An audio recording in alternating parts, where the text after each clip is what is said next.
the reason I come out here and spend time. And this is a great place to do a informational type video for you guys.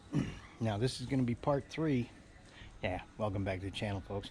This is going to be part 3 of the 3-part series on accessories that have passed the test of time. Now, not real sure where I left off in the last video. I probably ought to go back and look at the footage on it to make sure they don't double do this shit, but you know how us old guys are. I'm pretty sure I did the swing arm already. But the suspension and the big bore kit are a couple items that in themselves need to just be for this last session. Now, if you look right here where it says YSS fork kit, seeing how we had absolutely no adjustment on the front forks from the factory, why Honda did that, I have no idea. They could have done some real simple adjustments to where you can adjust the load on the spring, but they didn't. So several of us purchased the YSX fork kit. Ride with Waro did it, and wasn't real sure that it had done anything good to his bike, but I went ahead and bought it even after watching his video, and once I got it installed in my bike, I was up to the same conclusion that he was, that it really didn't help that much. Maybe a little, but not very much. So then I started playing with adjustments on it. And if you look at the adjustment ring right here, okay, this is screwed down tight fairly well. Same with that side over there, okay. They're not stuck up in the air with yay much screws still sticking up there. So what I've done is I've really compressed the spring on it and stiffened things up. Now, I watched a video not too long ago of a guy in, I think, Arizona or something like that, was out riding up in the off-road in his part of the country, and he'd purchased the YSS kit and installed it. And the reason he did it was because his bike, when he'd go out there riding, when he hit some of those ruts and stuff like that, he'd get this clunking noise up in the front end. Now, you would think if there's enough people complaining about it, Honda would do a recall on that. And I would have thought they would have done a recall on it too, because I had the problem. Daniels had the problem. This guy in Arizona had the problem. Waro had the problem. Anybody that's doing comments on what the front suspension does seems to have that clunking noise problem. Now, here's what we've done to help roll over this little problem, you know, to crush it to where it's not so bad. It still does it occasionally, but not near as often as it used to. Now, what the guy in Arizona did was he took his YSS kit, went ahead and took the caps back off, pulled his YSS kit springs out, and the two of them, between his stock one and the YSS kit ones were not near as thick, which normally would mean that they weren't as stiff. So he put the stock ones back in with the YSS kit that's there without those springs to try and stiffen things up, and his clunking noise has almost disappeared. Now, Daniel went and put the YSS kit in his, and he was having problems with a little ticking noise down in his front fork. So he took it back to ITM Garage where they did this, and they ended up pulling his kit back out, looking at everything. The installation was correct and all that stuff, and then they put a little bit more 20 weight fork oil in there. Now that's what that kit comes with, is 20 weight fork oil. So they put a little bit more oil in there, put it all back together. His ticking noise went away, and his clunking noise is like he's got to really hit some stuff hard for that to come back to him again. I think we can adjust that out with his adjustment screws up here on top, because we don't have his pushed down near as tight as I've got mine pushed down in. Now, mine don't clunk near as bad as they used to, but I've got my suspension tightened down pretty hard. I had to go that route to get it to actually feel smoother over the rough stuff at speed, which makes sense. Okay, if you know anything about suspension, that makes sense. So now I don't have the problem like Daniel had, like Worrell had, like this guy in Arizona. I don't have the problem like that, and I haven't added any more oil. But I'm going to take it back to my mechanic, having add a little bit more 20 weight fork oil to each one of the forks, and see if I can't totally do away with that clunking noise, because I can still do adjustments on it. I may even have him put my stock springs back in there to eliminate this problem. So we'll probably be doing a video on that in the future when I go ahead and do it.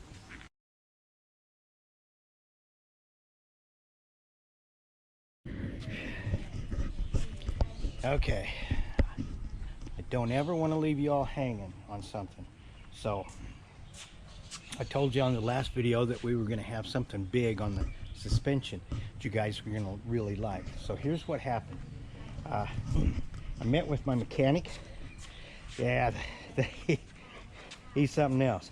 And I had to go and get my iPhone out and do my translator and tell him that I wanted to change the springs out inside the forks and then add a little bit more of the oil. So eventually I finally got him figured out what I wanted. So I came back to the house real quick and I grabbed the stuff that came out of the front forks, which had the original springs in the box. Brought it to the shop. Him and his buddy propped the bike back up, got to where they could compress the front suspension on it, so they had to have it on the center rack. Pulled the caps off of both sides, backed the adjustments off, and then pulled the caps off both sides. Pulled the sleeve out of there, and then there's a little washer that comes out. That pulled out, and that's the way it's supposed to be in there. And then he pulled the springs out, and we slid the two stock springs, which were visibly thicker. So possibly, visibly, they should be stronger. Little tougher to compress. Should be. Not saying they are, but they should be. So anyhow, this is my thinking that we're doing on this. And I got this from another YouTuber, and like I said before, you guys need to do some research besides just one person. You know, go to more than one video when you're checking things out. You'd be surprised what you come up with. So anyhow, put the old springs back in, put the spacer in, put the little washer on, put the caps back on. I went ahead and adjusted them back down to what I had a week ago on the settings, because I've been bringing them down a little bit more, trying to get them stiffened up to make it to where they would quit clunking. Well, then I got out and I started test driving. I mean, I took this on as rough a road as I could find back off here by my house, and not one single clunk did I get. So anyhow, I think that may be the solution to it. Is you need this to be able to adjust the compression down on this, which means you're going to have to buy a kit from somebody and leave the stock springs in there, but put the rest of the kit stuff in there, and then add a little bit more oil than you normally would. And I think between the combination of the extra oil and the stiffer springs and the fact that you could adjust it and make it even more stiffer, did away with that clunk. Honda, you have a problem with the front end on these things. I cannot believe you have not put out a recall on them. Cannot believe it. But anyhow, folks, hey, let's get back to the rest of the video, okay? What do you think? What do you think, lazy dog? Got a yawn, huh? Yeah. That's my girl. Talk to y'all later. Next thing we want to come to is what really straightened out the smoothness on this bike, and that was my Diablo rear shocks. Now what I have is I have adjustment for the preload on the springs, okay? Your stock shocks had no adjustment whatsoever, none. You couldn't even adjust your spring preload, okay? But also have a rebound setting on it. And with the preload adjustment on the springs, I can stiffen it up a little bit and then go ahead and do the rebound adjustment as I go out and do it, you know, a little bit here and a little bit there, and I can click it into where actually it's not like a Cadillac, okay? But it's not like my Dodge 65 pickup either, you know, or my Tata. But it's really kind of sweet. It's not near as bad, and as long as you stay out of the real bad G-outs, it's makes for a much smoother ride. And everybody that's ridden the bike, and we're talking Daniel, Robert, and even Johnny Mack, sat back and said, yes, it's much more plusher. Now, while we did those swap the bikes around video, to where Daniel and Robert both got to ride this with some length of time, and that's what made them decide to go with the big bore kit, I got to ride their bikes. Now, Robert has the long seat that comes all the way back to here, so he had to take his rack off and then mount a plate on back here to attach it down to it, okay? So I've really thought about going with a long seat, because most of the time when I'm riding this bike, it's not that the seat is so hard, which it is hard, but I'm finding myself with my tailbone right about where that horn is right there. So I've thought about going to a long seat. Just so happens Miyazaki shop here in Thailand has acquired some really nice looking long seats from Motolord, and all they do is they bolt on just like the regular seat does right up here. It comes over and it has an opening right here to go over the horn, and then comes down like this and sets back here on this part. If I'm setting back here, anywhere you're setting back here, you're going to keep this pressed down. So I take it there's not a latch on the back part. If there is, then fine, I'll make it do. But that's the item that I've got ordered that won't be in Thailand until the 25th, and I'll show you a picture of it right here, okay? So you can see what it is. Actually, there's going to be several pictures right in there, because it comes in a multitude of colors, including red and black, green and black, brown and black, and black and black. So anyhow, that takes care of that. Let's go to the final step on here, and that's the big bore kit. And this has passed the test of time for over a year now, 5,000 kilometers. Have no problem with it. It was so impressive to Daniel and Robert. Both of them decided to have it done to their bikes. And to quote Daniel on it, I can't believe I waited a year to do this, but we actually waited that long for them to ride my bike enough to get the feel of it compared to what their bikes were. So anyhow, the big bore kit, and I'm going to show you just exactly what it consists of. But to make the big bore kit really shine and work out great, you need a good exhaust system. And this exhaust system right here is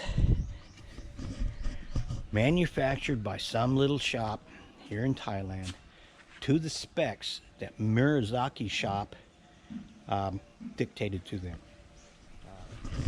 Let's show you what comes in the big bore kit. Now, you get a base gasket, a head gasket, and a new fuel injector that actually is made for the ADV 150, Honda ADV 150, and that should tell you that it's feeding more fuel than stock, so you don't have to do the stuff to the ECU. Then we've got a stock Honda cylinder that has gone to the machine shop, and they pressed out the sleeve and they put a Kawasaki Z125 sleeve in it.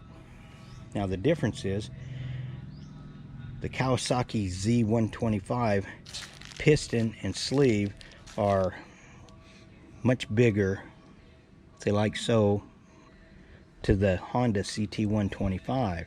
So say like that's a CT125 and this is the piston for the Kawasaki. So you get the rings, the pin, the clips, the piston, and the sleeve. These are all from Art Manufacturing, okay? Art Pistons Manufacturing. I mean, they've been around forever, okay? I mean, when I was first starting to ride, Art Pistons produced pistons for bikes. So you get all these nice little items like this wrapped up in the kit.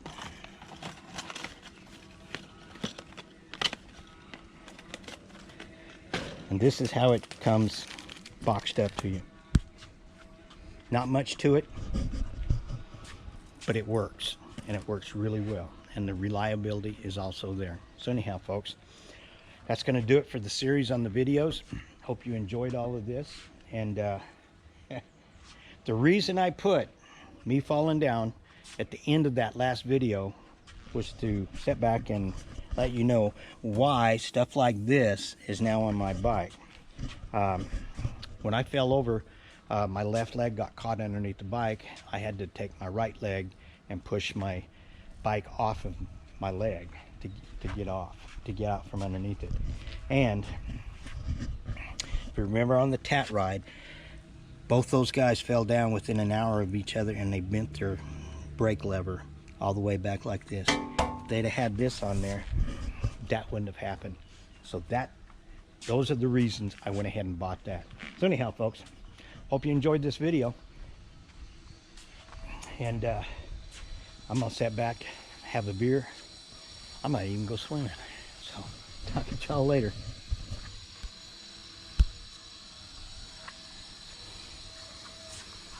Dang Mo. Lazy dog. Mo. Yeah, that's my girl. Say bye. Yeah. You little... Yeah. Talk to y'all later.